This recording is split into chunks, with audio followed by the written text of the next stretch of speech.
Para tratar el interesante tema antes planteado,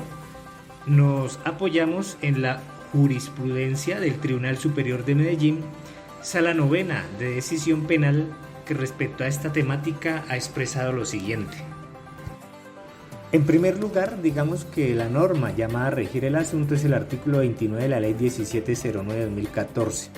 Artículo 29. Modifícase el artículo 63 de la Ley 599/2000, el cual quedará así. Artículo 63. Suspensión de la ejecución de la pena. La ejecución de la pena privativa de la libertad impuesta en sentencia primera, segunda o única instancia se suspenderá por un periodo de 2 a 5 años, de oficio o a petición del interesado, siempre que concurran los siguientes requisitos. Primero,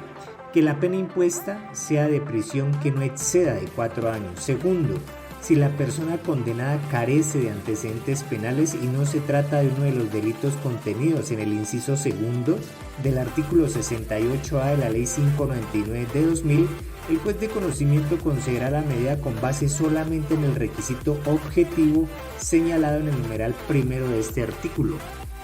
Tercero, si la persona condenada tiene antecedentes penales por delito doloso dentro de los 5 años anteriores, el juez podrá conceder la medida cuando los antecedentes personales, sociales y familiares del sentenciado sean indicativos de que no existe necesidad de ejecución de la pena. La suspensión de la ejecución de la pena privativa de la libertad no será extensiva a la responsabilidad civil derivada de la conducta punible.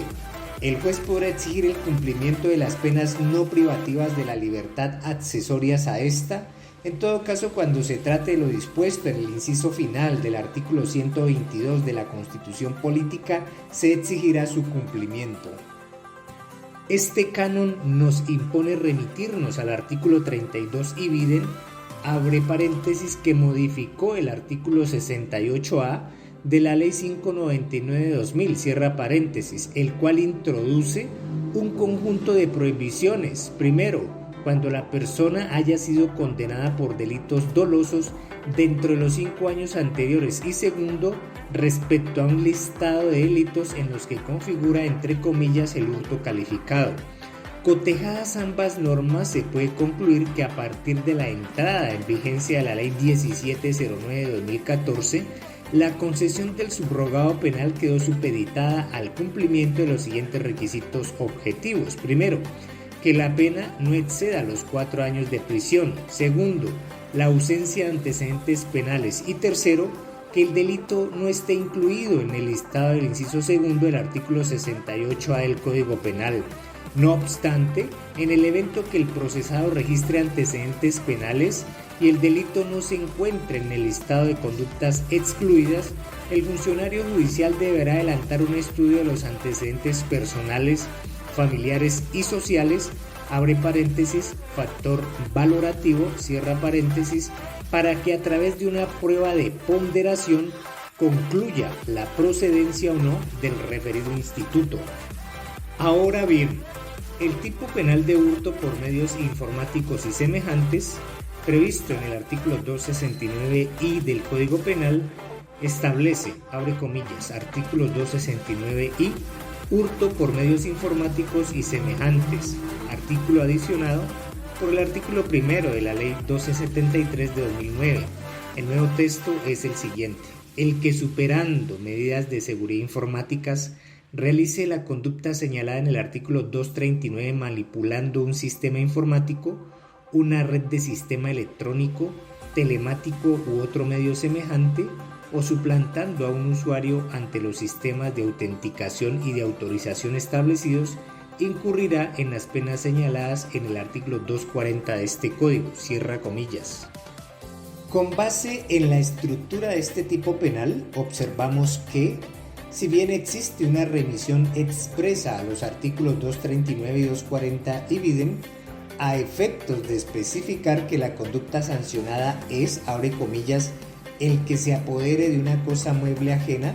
con el propósito de obtener provecho para sí o para otro, cierra comillas, y que la pena imponible será de, abre comillas, de 6 a 14 años, cierra comillas, no puede ser excluido de la concesión de beneficios o mecanismos sustitutivos del encarcelamiento. La explicación de lo anterior versa en que si bien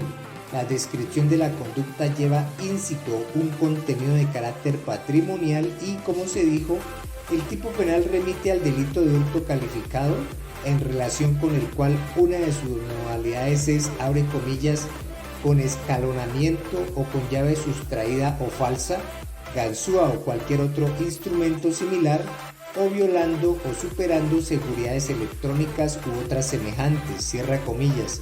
El legislador, a partir de la Ley 1273 de 2009, le dio un tratamiento diferenciado al establecerlo como una conducta autónoma relativa a los atentados informáticos y otras infracciones,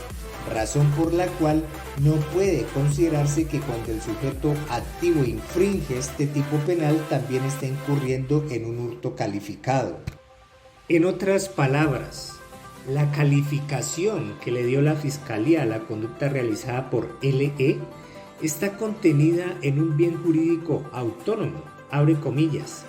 de los atentados informáticos y otras infracciones, cierra comillas. Y si bien el delito de hurto por medios informáticos es pluriofensivo, porque comprende la lesión de varios intereses, entre ellos el patrimonio económico de la víctima, finalmente el legislador no lo relacionó dentro de la prohibición legal del 68A del Código Penal ni como delito ni como bien jurídico.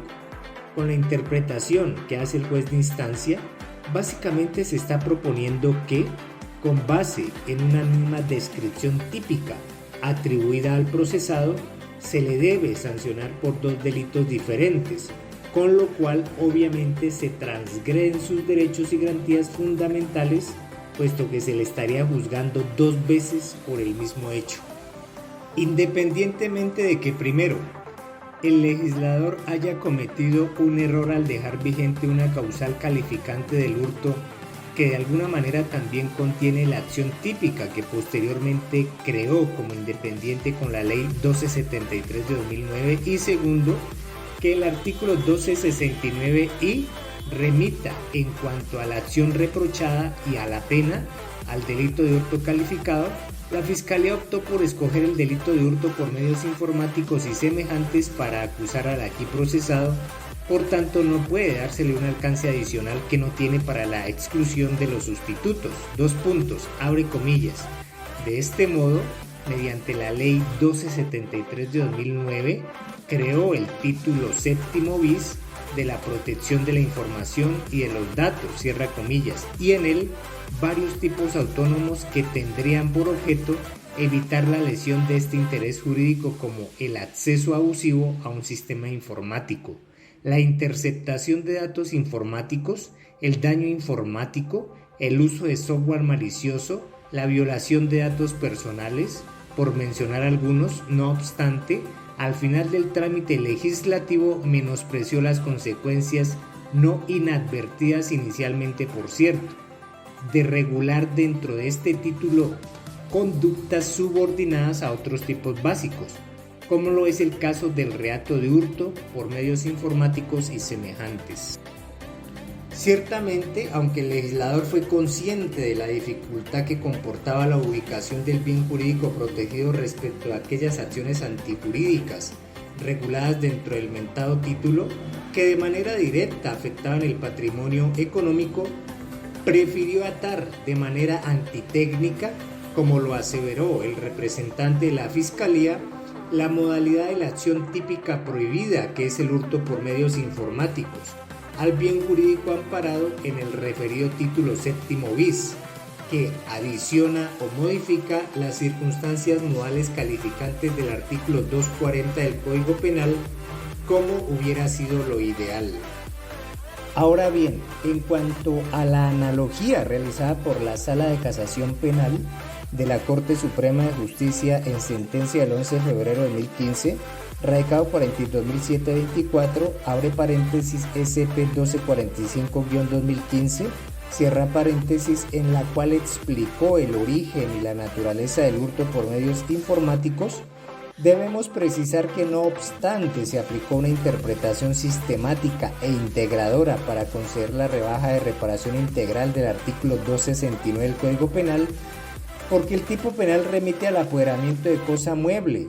descrito en los artículos 239 y 240 del Código Penal, los cuales se encuentran dentro de, abre comillas, las penas señaladas en los capítulos anteriores, cierra comillas. Ello se realizó porque se trataba de una analogía para conceder un beneficio jurídico, esto es, en provecho del procesado, lo cual es permitido conforme al inciso tercero del artículo 6 del Código Penal.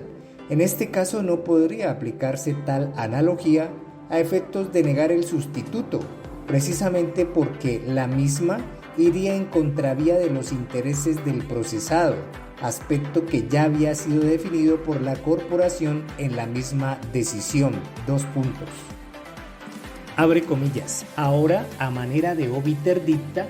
no sobra aclarar que de haber satisfecho el procesado dicho requerimiento objetivo, no habría sido posible negarle la condena de ejecución condicional con fundamento en el artículo 68A, que prohíbe la concesión de este beneficio a quienes sean condenados por el reato de hurto calificado y aduciendo para el efecto la similitud dogmática del delito de hurto por medios informáticos con el descrito en el artículo 240 y videm,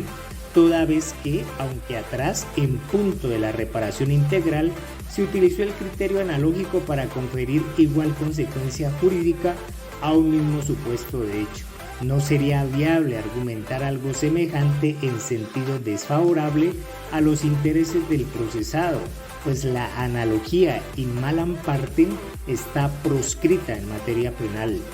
Abre paréntesis, artículo 6, inciso 3 del Código Penal, cierra paréntesis, cierra comillas. En conclusión, la corporación concluyó que, en el caso concreto y con base en las consideraciones antes expuestas, se reunían los presupuestos exigidos para la concesión de la suspensión condicional de la ejecución de la pena, pues el delito de hurto por medios informáticos y semejantes no está dentro de las exclusiones del artículo 68A del Código Penal. El anterior extracto jurisprudencial fue extraído de el Tribunal Superior de Medellín, Sala Novena de Decisión Penal, en decisión del 8 de septiembre de 2022. Magistrado ponente Pío Nicolás Jaramillo Marín, radicado número 2021-00768.